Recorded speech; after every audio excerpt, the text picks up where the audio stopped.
Well, I've run up those stairs to join you once again, John. Lovely 100. venue though it is, quite extensive. I found that to my cost with those stairs over the last couple of matches. It's a long journey back down to the stage. But I'm pretty keen to discuss this particular match with you. Looking forward to it. And we've been talking today about the long list of British Open champions. We are, of course, going to see a new one crowned in the men's competition. 140.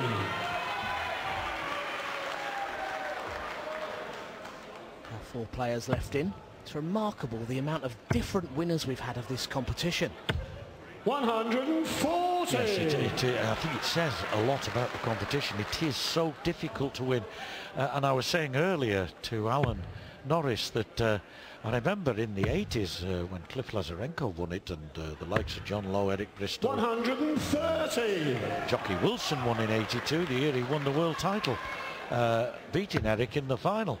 And they used to have 1,200 entries at the Rainbow. 177. Chelsea that time. Scotland require 32. Brilliant. And the players themselves reckoned it was the hardest tournament to win. I think that's borne out as Mitchell takes the opening leg. I think that's borne out in the stats that you mentioned. So many different winners. Brilliant leg there from the two of them. Robson with a 177 to leave double 12, but Mitchell tied it up. 100. Yeah, in the last 30 years, only one man has managed to win this title more than once, Martin Adams. Yes. We've mentioned those multiple winners in the early years. John Lowe, Eric Bristow, Cliff Lazarenko. 85. But since that last win of Lazarenko in 84, 29 different winners in the 30 years. It's remarkable. 140. Yes, and well, 2 good friends of mine. I know one of them is a very good friend of yours too. Don't know how well you know Steve Cusick, I'm sure you do. But it's exactly, well, it's 27 years since Bob Anderson won this title, beating Steve Cusick in the final. Yeah, I know Steve very well. Yeah, good. And I'm no doubt they're probably watching right now. Yeah, I entertained him on the karaoke just last night. Oh, well, there you are. Would you believe it? Small world. Not from where I'm standing, John. You got a sitting ovation. 100. Gary, you require 121. Well, some familiar faces in the audience, and one up here in Gary Robson. Doesn't need to check out, so sensibly just sets up. 44 left. 89. Yeah, I agree. Very sensibly pragmatic. He knows that it's not about your average, it's more about just winning the leg. And he's going to win it in 13 darts if he gets this double 16. But Mitchell finding the 180 just at the right time. If he is going to get back into this leg, if he is let in, that's a very unconvincing first dart, but he got it right in the end. Yeah, that makes the second dart all the more impressive after that first one. Doesn't it just? Yes. Yes, yes. 100. Excellent. Standard. Yeah, and the other player on both occasions was right on their tail, so a terrific match in progress right now. You just knew that third one was going in, didn't you? You just knew. Already quality here, a 177 and a 180 from Robson, a 180 from Mitchell. We're only in the third leg. We're not only at the start of it, basically. 100. Last year, Scott Mitchell lost out in a deciding leg in the semi-finals on this very stage to the eventual winner, Gary Thompson, in a terrific match. He's going to hope lightning doesn't strike twice and that he can make it through to the final on this occasion.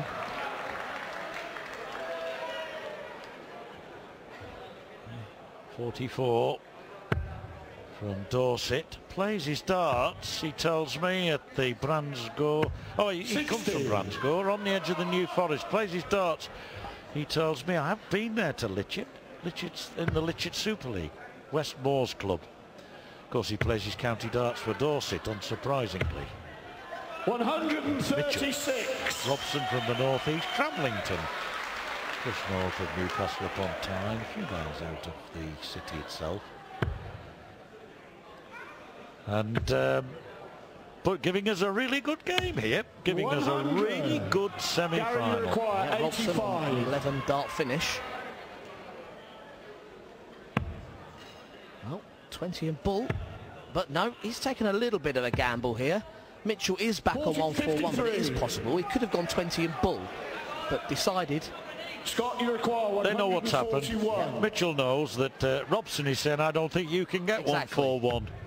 And he was right. I think had Mitchell done so, absolutely, Richard, you're one of these commentators that really retrospectively is one of the best in the world. Absolutely. Why do you think I referee? I call the score after it's been hit.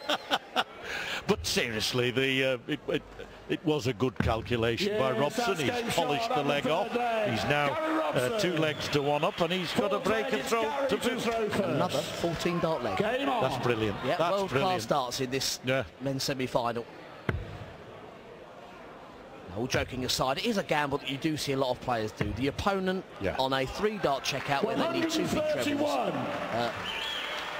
Just hedging your bets a bit that they're not going to hit the big finish, and instead of going for a bull and risking leaving 25, they opt to hit the big singles to leave a double. And they'd be the first to say, if that player then went and took that big finish out, they'd be the first to say, well done, you know, I took the gamble, it didn't pay off, and good luck to you. 22. Oh dear, 22, dinky-do, playing bingo. Yep, just saw a shot there of our referee. Shot of our referee, Rab Butler. He's the big duck on stage. And I did mention in the break there, great to have him back, John. He's not been in the best of health in 2014, and he is looking fighting fit. BDO events aren't the same without Rab Butler. He's one of our main men on the control desk, the players marshal, and of course a stage referee as well. A big part of the BDO team. And I say on behalf of my fellow referees and all the BDO officials, great to have Rab Butler. And is he going to give us a 180 here? 140. Just for 140. Good to see you, Rab. Gary Robson, very talented player, but 47 years of age now, and probably, if you look at his career overall, hasn't achieved as much as maybe people assumed he would. 140. Good done 40 there from the Dorset man. Absolutely, the camera was close in the treble 20. I assure you, Scott Mitchell's eyes were firmly on the big single to leave top. Well, we've seen 3 14-dart legs. This for a 13. So is the trend going to continue? Double 10. Oh, and that could be a big miss. It was his opportunity to break back in this match. Robson can hold throw with a steal. Treble 20 for double 14. I think the bull will be involved here. No, it won't. Double 14. Double 7. Oh, well. 81. The double 14 was the one that was wretched. It was so far away from what is a pretty popular and easily accessible double, really, compared with some of the others, certainly compared with double 7. Double 5, you can see he's going for here. This brilliant leg of darts has suddenly become very ordinary because of double trouble. It's a double 2, double 1, it's a whole throw. No score. You always get these legs that you both know. It almost seems like you're going to get 2 legs for the price of 1 if you win a scrappy leg like this. Double 5. 1 for double 2. We've seen Robson have a go at this one. 8. Yeah, well, I can understand him looking like that. That attempt at double 2, he was far too distant away from him. No, he went for single 3 and missed into double 7, into single 17. So back comes Mitchell for double 1. This game, you remember, he wanted a dart for a 13-darter. And we all thought he was going to get it. Yes, that's worth, I don't know how many. Mitchell. 2, but many, many more in a different sense. So 2 legs all. That was so Important for Mitchell to get the break. And in fairness, if you think that his 13th dart was at a double, perhaps he just about deserves it. That's absolutely. But if he had have gone out in those 13 darts, Gary Robson wouldn't have thought much of it in terms of his own game. Instead, he's had opportunities and missed, and the mindset is now different going into this 5th leg. Good point, very good point. See how he comes out. Very good point, that, Richard. 80. Yes, so much of this game is in the mind, as indeed sport in general, isn't it?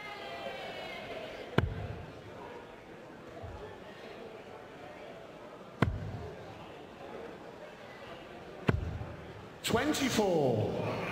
I think that's why we love the game. Whatever expertise you and I can or cannot give any particular match, we're both huge darts fans. Yes. And that's what we enjoy to see, is what's going through not only the skills, but it's what's going on in the mind, isn't it? Indeed. And I think darts, out of any sport that you watch, this is the sport that gets you into the players' eyes, into everything they're feeling. Spotlight is literally on them.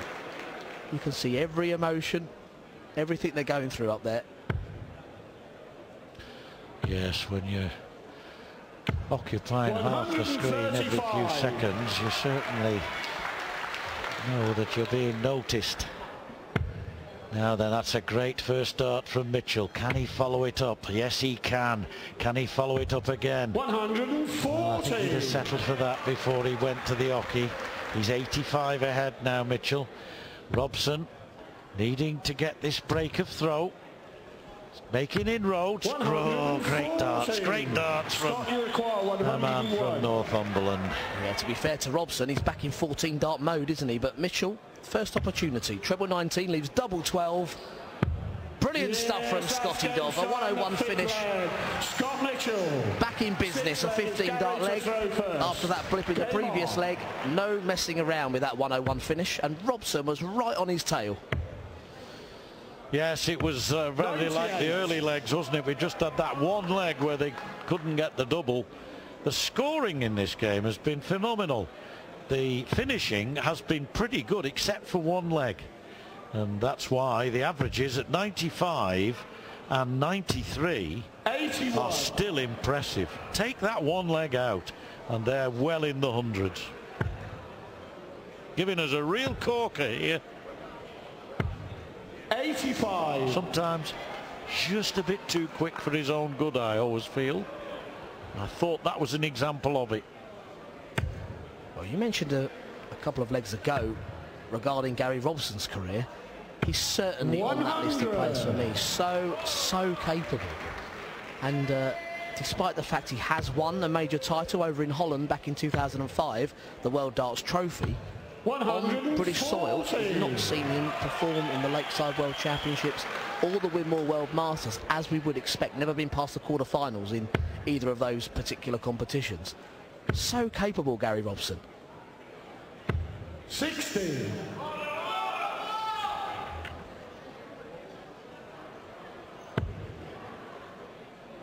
He's the reigning England Masters champion. We did see that on Eurosport. 58. Yes. So he's no stranger to winning, we know that.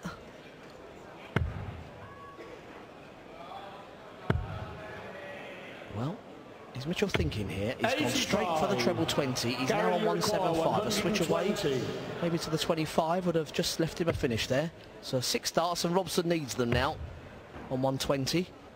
Treble 20. 80. Well, a good recovery, and he'll be back for double top, because Mitchell, of course, cannot possibly take out 175. So Robson looks likely to be levelling up soon. And 78. Gary, you require 40. Finishing, apart from that one leg, has been excellent in this game. Generally managed to find the double within 2 or 3 darts. Very disappointed with that. Not the most popular double on the board, double 5, but it's right next to double top, so he knows where it is, picks it off, and 3 legs all. So 3 legs to go maximum. If we go the distance, a lot to play for. 100. And in the end, it's that throw on the bull that could make the difference. There's that leg, 22 darts, and it could have been a 13 darter. That's the one leg that's let them down, hasn't it? Absolutely, because in the main the stand has been great. 140. And Robson backing the treble once again.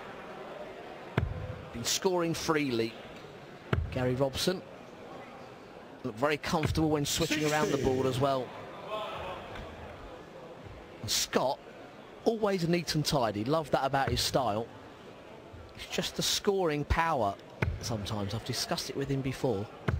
100. He's away from reaching the next step. Yep. Turning those tons into 140s, because it's always very neat, efficient. There we go, straight in the treble. Well, there we go, look, nice good dart. There we go, that's better. Those percentages on the doubles, they don't tell a lie. They're the truth, they're as it is. But what they don't feature is, well, they feature, but what they don't tell us is that there was one leg where they both had a lot of darts to the double. The finishing, what I'm saying is, has been rather better than those stats suggest. 61. And Robson. Gary, you require 121. We saw him not attempt a check out when Mitchell was back before. This time he gets no choice. That one could actually pay off if he can score 80 with the next two darts. That is, of course, if Scotty Dog doesn't take 41. out 140. Scott, you require 140. Very capable, 2 treble 20s, double 10, and maybe he has to, because Robson on 80, you've got to fancy he'll have at least one dart at tops. That's a poor visit. Scotty knows it. His expression says it all. 45. So, is this Gary, it? you Treble require 20, 80. double 10. 20, 20 tops. Now, big 20 again. Tops he wants for a 4-3 lead. Oh, so far over halfway to the moon. And Scott, you require that's given Mitchell a chance now. He'll go the bull route here. He won't go treble 19, double 19 as suggested there. He'll go the bull route. Now that leaves 70. Treble 20, double 5. Yes, double 5 he wants. Oh, 90. unlucky. Just a little too far south. That would have been a terrific finish, and had he hit the single 20, he'd have gone for bull.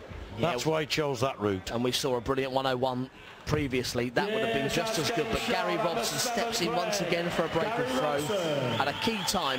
Takes the 7th leg. Lucky from his point of view that he got the second opportunity, and now throws for a place in the British Open final. 39. Well, that's music to Mitchell's ears.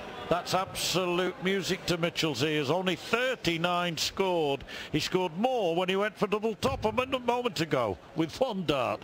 And Mitchell is responding beautifully. If he can get another treble, 100. well, 61 lead. He'd have settled for that before the leg started, I think. But he perhaps ought to have been further in front. Robson struggling here at the beginning of this 84. vital leg. Good last dart, though. Yep, Scott Mitchell certainly looking the part. He's almost as much bling as Bobby George, hasn't he, on that shirt? Plenty of sequins. Incidentally, they do have the same shirt maker. Oh, is that right? Yes. So right. It looks like Scotty Dog is That getting will explain a lot then. Exactly. Yep, Sally and Sharon, the ladies that make those shirts. Scotty Dog certainly showing he's got the fashion sense of Mr. George. I'm sure Bobby's watching. Back home, his son Richie was in action earlier. And Mitchell, that's a Bobby Dazzler of a shot from Scott Mitchell. Absolutely brilliant timing. A 180 to move himself effectively 100 points ahead in this vital 8th leg. Yes, it most certainly was, Richard, a brilliantly timed maximum. Of course, they want it a maximum every time they go, but when it comes at a moment like this, it really does make a difference. To stay in the contest, he's got to win this leg, and then he's throwing first in the decider should he do so.